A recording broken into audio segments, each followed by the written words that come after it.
Afternoon strategy.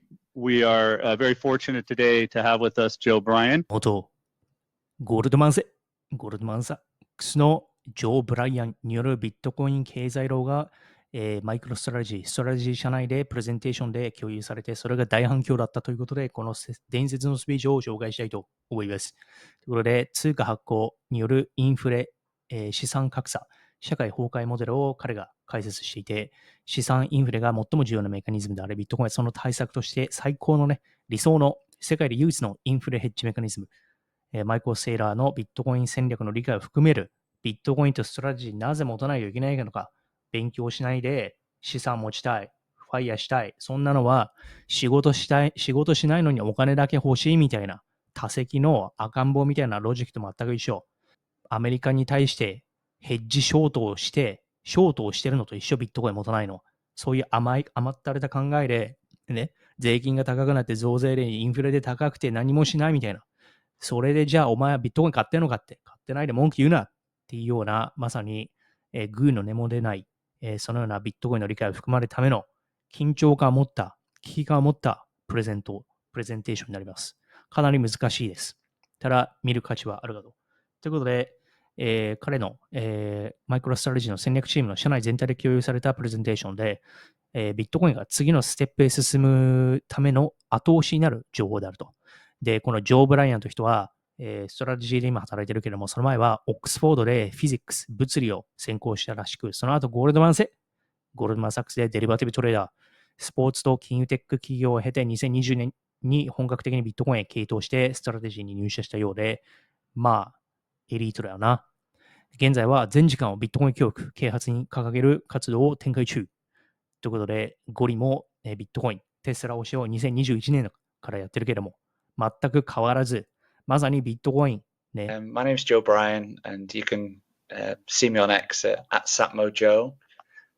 My background, I did physics at Oxford before joining Goldman Sachs, and then I spent 10 years as an equity derivatives trader, mainly at Goldman, but also a couple of other banks as well, before moving into away from the city and into sports, where I set up a quant engineering business with a colleague, where we would model sports, write algorithms, and create real-time trading systems.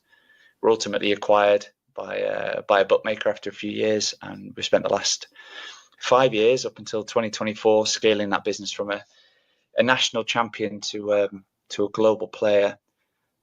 Now, the reason I'm no longer doing that is because in 2020 I found Bitcoin, and I come across Bitcoin a couple of times before, but I think like many people had dismissed it as a Ponzi scheme or not worthy of attention or flawed in some way. And it's because I didn't put the work in, or even a small amount of work really, to get over that first hurdle.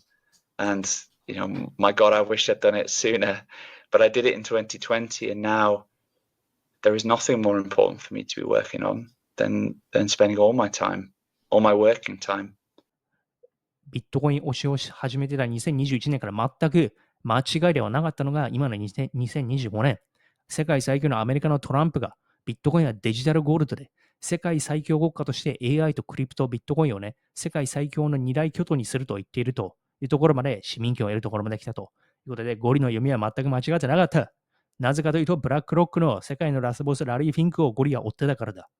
世界のラスボス、世界の最強、世界のベストセラー本から学んでいけば、間違いは大体ない。ということで、政府による資本配分の偏りが本来生産的でない分野に資本と人材を流すと。つまり、あれだよ。よくあるじゃん。国のさ、政策準備金とかさ、奨学金じゃないけどさ、支援金で会社にね、お金をね、サポートすると。日本でもあったよね。電池を開発する会社がさ、倒産しちゃって、でも国のね、義援金みたいな支援金みたいなの言ってて、みたいな。ね。で、実際そのさ、会社にお金をね、そうやってやるけど、実際その会社が本当に良くなるのかもわからない。ね。しかも、勝手に支援金でデルマ体質になったりとかもあるし、事業のね、すべてが成功するわけでもないし、それが税金の正しい使い方なのかもわかんないと。さらに資産インフレと格差拡大。まあ、どちらにしても、あれだ。インフレの原因はお金スリスリしてるからってイーロン・マスクが言った通りだよ。Trying to help people understand Bitcoin and helping Bitcoin win as quickly as possible. And that's the context of which I'm here today.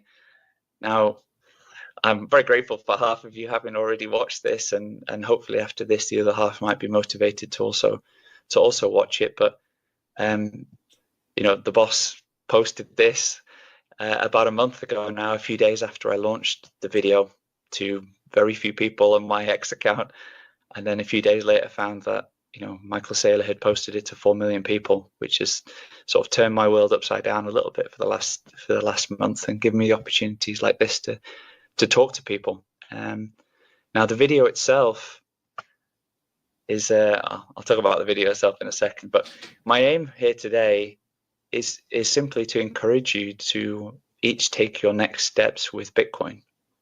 And everyone's at different stages here and has different interests and personality types and other things. And Bitcoin is like a multi-headed hydra. There is something for everybody to get started, no matter where you are in your current position. And so that's my aim today.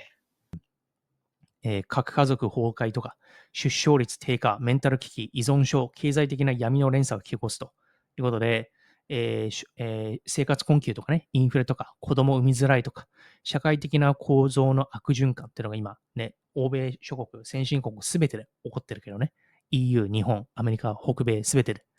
これをね、逆にするにはどうするのかっていうと、インフレを起こさないためにビットコインを買うっていうふうなことをアメリカが最初にやろうとしてるわけだよね。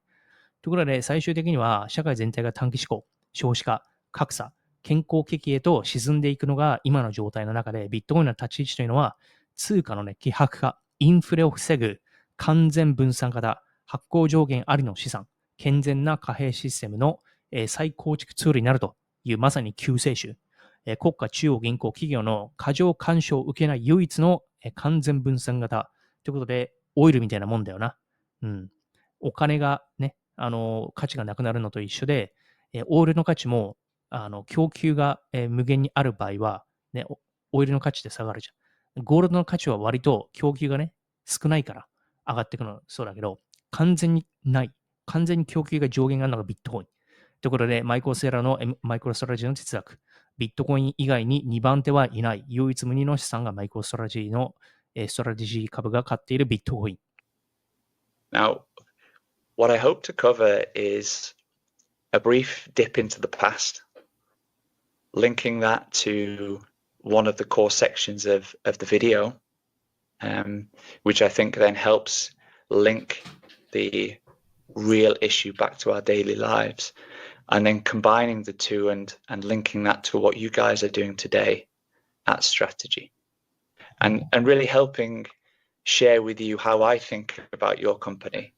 And you may agree or disagree, but maybe it'll give you a slightly different frame of reference and a broader mental model for thinking about the world. And so this guy, I imagine very few, if any of you recognize him, because this is a picture from 1923, but this guy is Hugo Steins.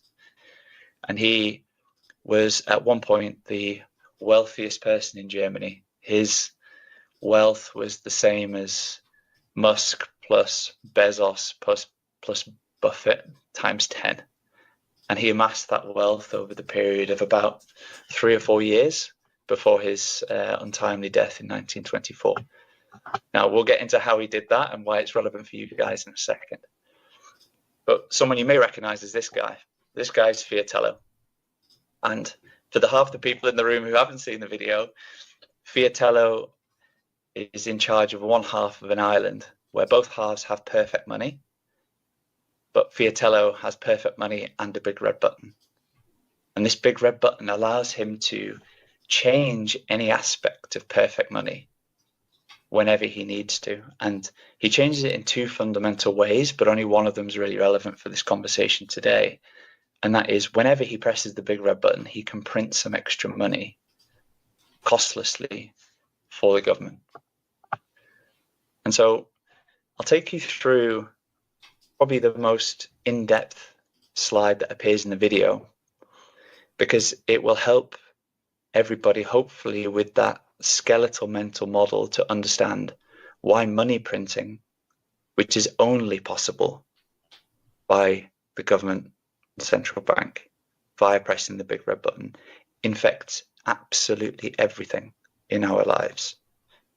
And so all the problems that we see around ourselves today share, at least in part, but primarily solely driven in most cases by the big red button and the money printing. So I'll run you through this slide and then I'll bring you back to how that is relevant for Hugo Stein's and strategy. So when Fiatello presses the big red button, he's printing money, which is just simply debasing the currency. He's printing for free what other people have to work for. And so overnight, he's creating more Fiatellos, which is the name of his currency, in the system, but not increasing the amount of goods and services available to everybody in the economy overnight. And so this has three major impacts. The first one is a distortion of the price signals. The second is that business input costs increase for everybody.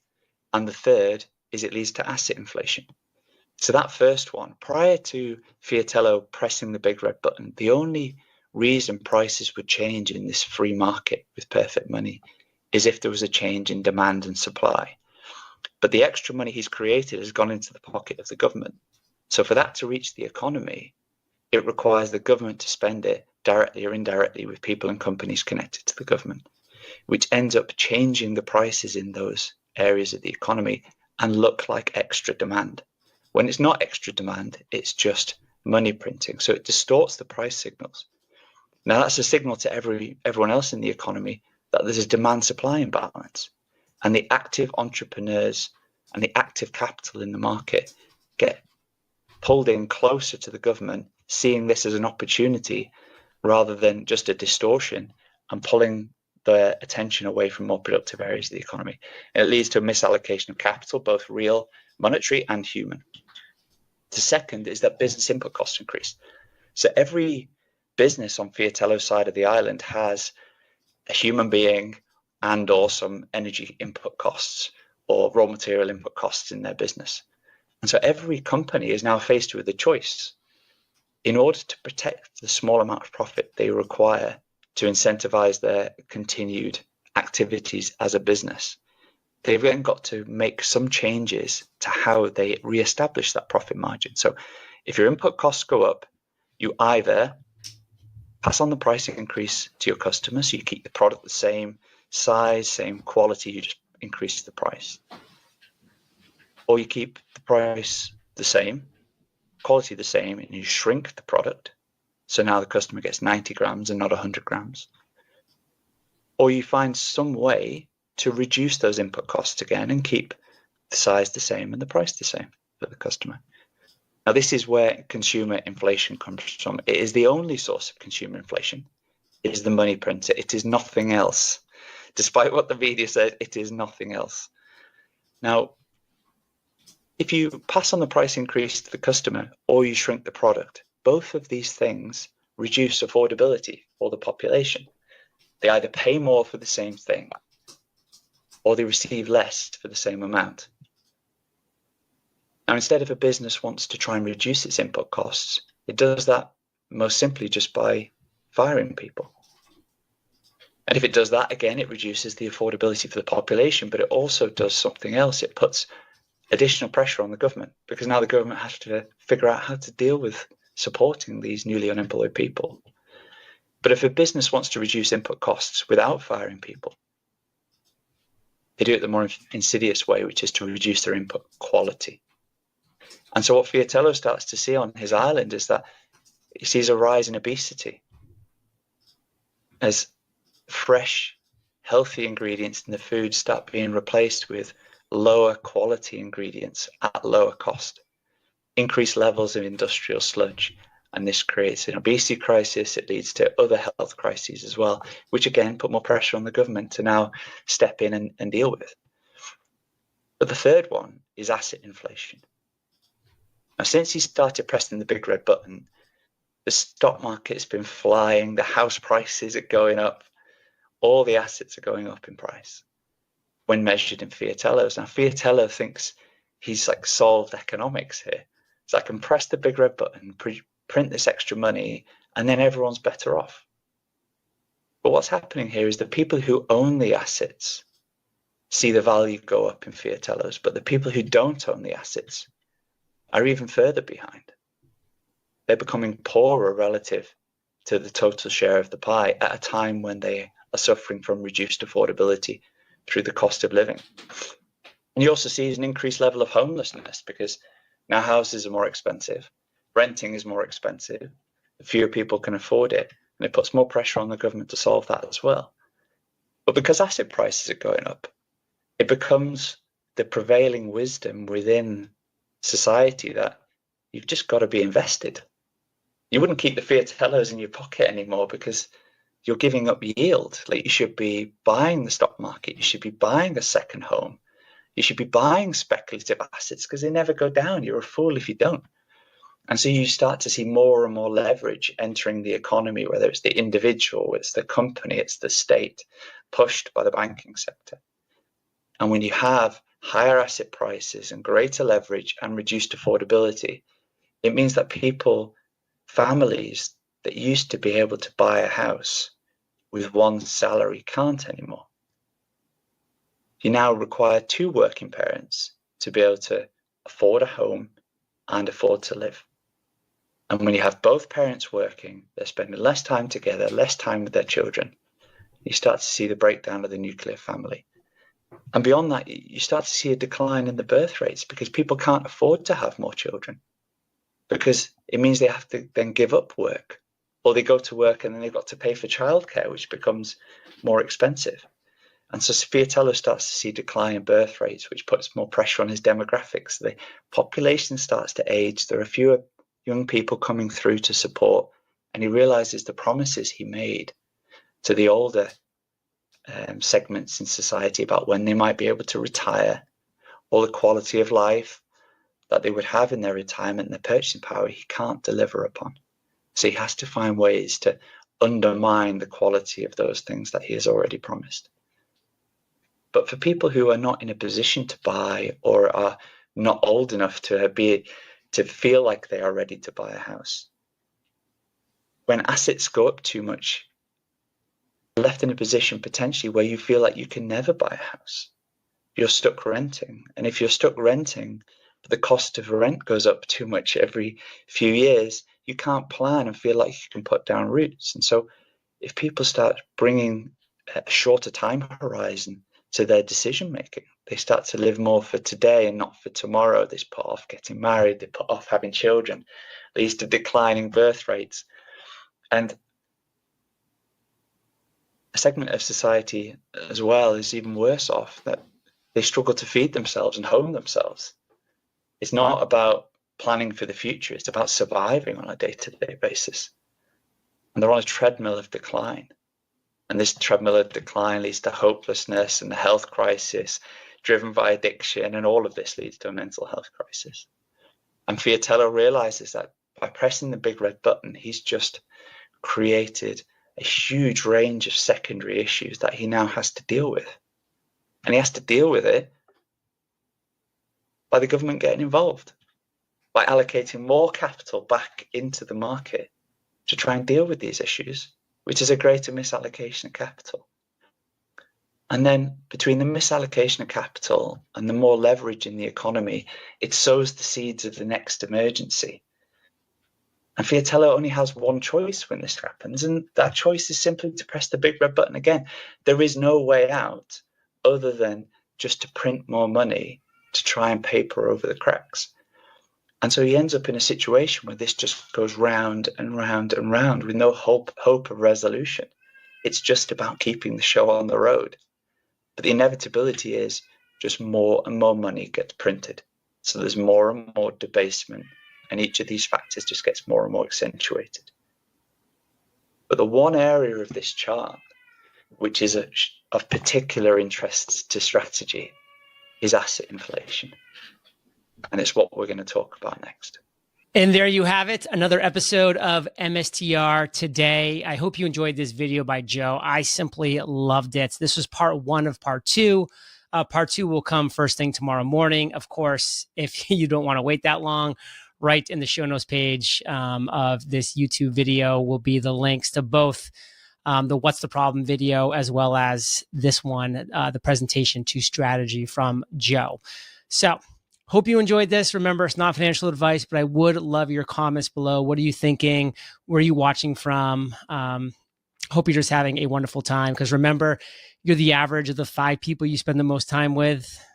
And I'm honored to be one of those 5. And I hope that you are doing a lot of analysis on who those others are as well. And I know I'm only one of your 5, during these videos every day, but hopefully I'm adding a little positivity, optimism, excitement, and enjoyment into your life. And as Michael Saylor is known to say, there is no second best. What's the second best? There is no second best. ということで、ビットコインを買わないやつはアメリカをレバーショートしてるのと一緒。インフレ通貨にフルベットしてるのと一緒。言っちゃってるということで、役立と思ったらコメント欄でシェア、グッドボタンズバイチョウ、お財前代の方もよろしく。バイバイ。